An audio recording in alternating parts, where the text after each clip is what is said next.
皆さんこんにちは。今日は建物や風景画をスケッチする際に一気に日常感や生活感をプラスできるとても便利で簡単な脇役の描き方をお教えいたします。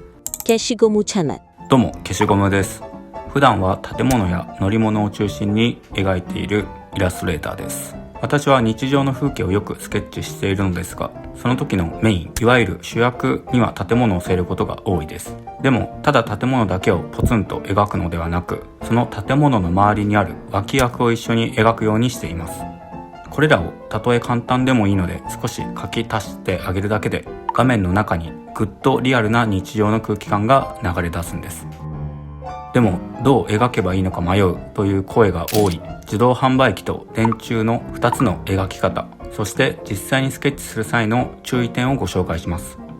この動画を最後まで見れば、建物の横にあるちょっとしたスペースを魅力的に埋めることができるようになります。ぜひ皆さんもコツをつかんでスケッチをもっと楽しんでいきましょう。それではまず、なぜ自動販売機や電柱が重要なのか、少しだけお話しします。私たちが普段目にする日本の街並みには必ずと言っていいほど電柱があり、また自動販売機が並んでいることが多いです。これらは情報量が多く、垂直や水平のライン、あるいは独自のシルエットを持っているため、絵に描き入れるだけで、日本のいつもの街角だと見ている人に一瞬に伝わるフックになります。今回の動画の流れは以下の通りです。1、自動販売機と電柱それぞれの基本的な描き方のステップ。2、実際にスケッチに落とし込む際の重要な注意点。3、最後に実際にペンを動かしながらどう画面に配置していくかの実演です。まずはそれぞれの基本構造から確認していきましょう。まずは自動販売機の書き方から説明します。自動販売機をパッと見ると商品がいっぱい並んでいて細かそうに見えますが、本質はただの縦長の箱です。立体的に描くために少し斜めから見た角度、2面が見える状態で捉えるのがポイントです。まずステップ1として外側の箱を描きます。基準となる縦の線を1本引き、これを1とした時、自動販売機の正面の幅、そして側面の奥行きがどのくらいの比率になるかを考えます。このような考え方で描けば、絵を描く上でよく用いられるパーツ法を知らなくても大まかな立体の長方形を描くことができます。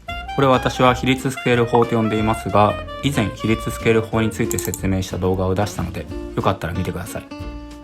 これが自動販売機のベースになります。次に大きなパーツに分割します。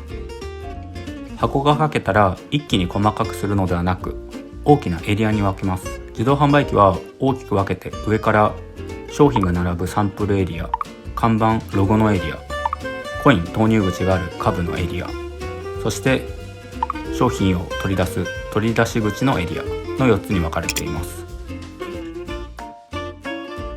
次にディテールを記号化して足していきます。エリアが分かれたら中の要素を細かく書くのではなく、記号として配置していきます。サンプルエリアに関しては小さな四角、缶やペットボトルを横に並べるようにポンポンと四角いシルエットを描きます。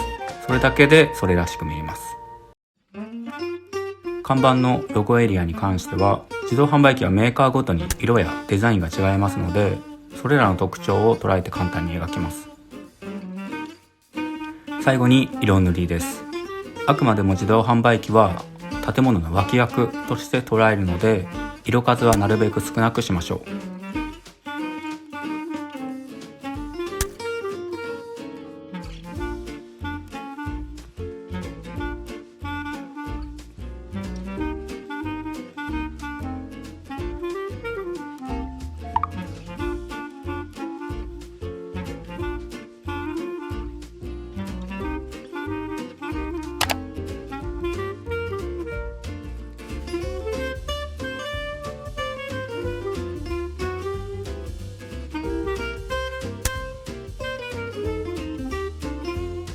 はい、これで自動販売機の基本の形が完成しました。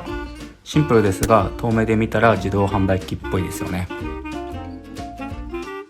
続いてもう一つの脇役、電柱の描き方です。電柱は画面の縦のラインを強調し、空のスペースを埋めてくれる素晴らしい要素です。描き方としては、まずステップ1として柱本体を描きます。電柱本体はただの円筒です。余計なことを考えずに簡単に描きましょう。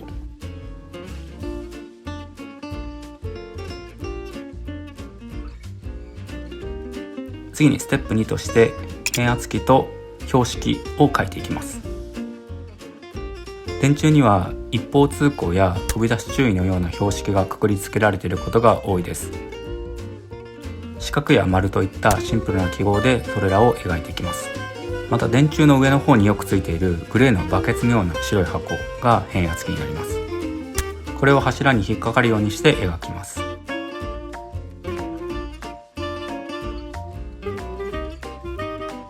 次のステップとして電線を描きます。電柱の一番の魅力は電線です。画面の外に向かって線を引き伸ばします。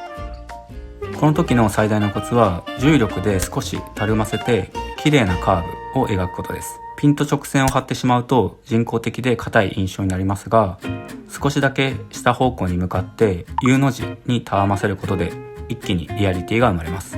そして何本か描いてあげると日常の空気感が仕上がります。最後に色塗りです。色塗りの注意点としては太陽の位置を意識して塗ることです。つまり影の濃淡をつけるということですね。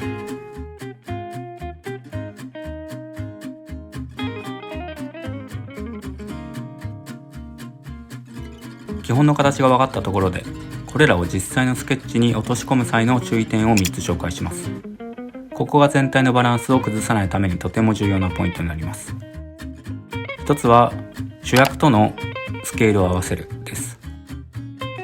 一番やってしまいがちな失敗が自動販売機や電柱が建物に対して大きすぎたり小さすぎたりすることです。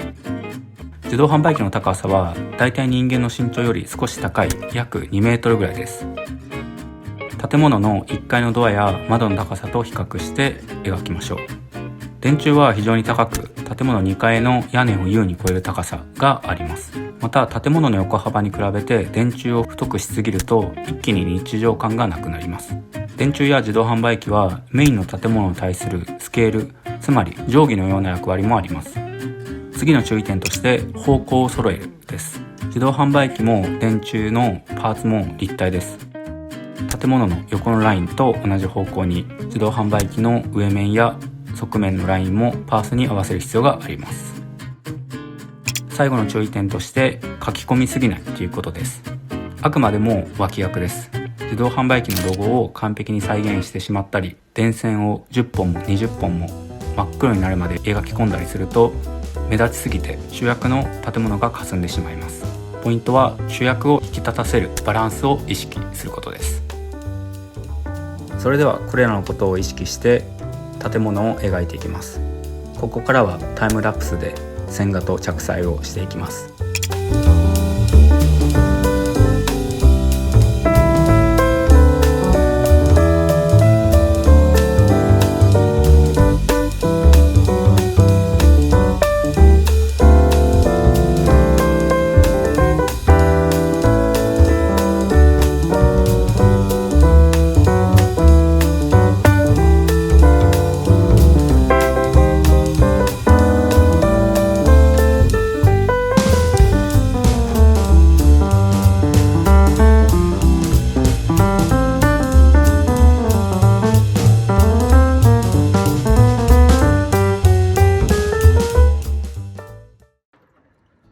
はい、全体のスケッチが完成しました。今回はスケッチに日常感をプラスするための脇役として自動販売機と電柱の簡単な描き方を紹介しました。皆さんも散歩の際やお気に入りの街角の写真を見つけた時はぜひ建物だけでなくその横にある自動販売機や電柱にも注目してスケッチに書き入れてみてください。